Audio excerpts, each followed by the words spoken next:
Candice, it's 7 years on today that Scarlettos was officially launched.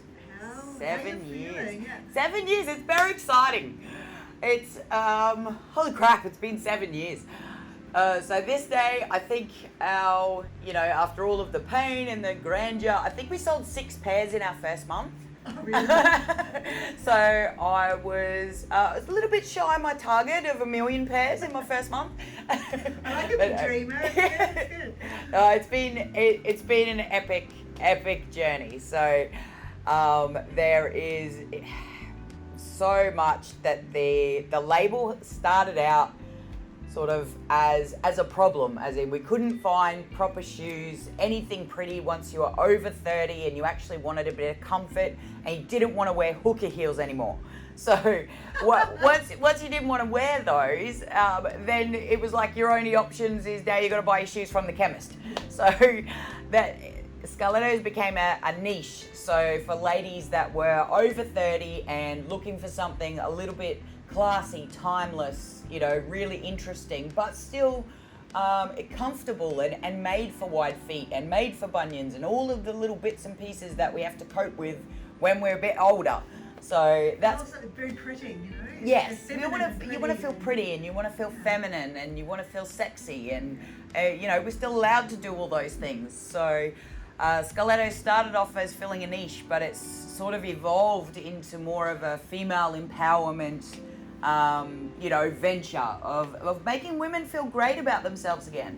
Oh, and you've certainly done that by the amount of, repeat customers that keep coming back and are really excited about every launch you have. So Yes. I guess, what are some of the things that you think that you could have done differently over those 7 years, or if you knew now? Oh my God!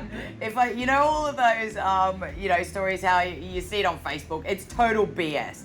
Right, so oh my God, my business went from 0 to $10 million in 12 or 18 months. Yeah, that might be true, but it ain't their first business.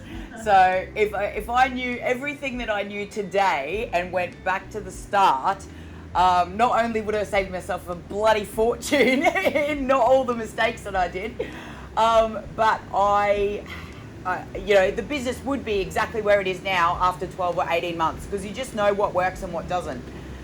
So I think, but there's no fun in that. So you have to go and you have to learn, and for every mistake, I'm probably a little bit more of a bitch now than I was when I first started. So I was very naive and very gullible and listened to all the so-called experts, and because you suffer massive imposter syndrome. So you constantly feel like you don't know, you're not good at business, other people are good at business, and I'll listen to this guy who's set up 3 businesses and all they're experts, so I'll pay them a fortune to help me. Nah, at the end of the day, nobody knows my clients as I do, and the evolution of the business, the more information I have, just helps Scarlettos get better and better and better.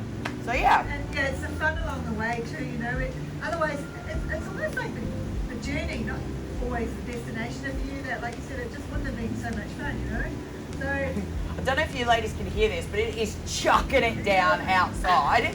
So we're going to go down to the beach today, but we're inside because it is raining, cats and dogs.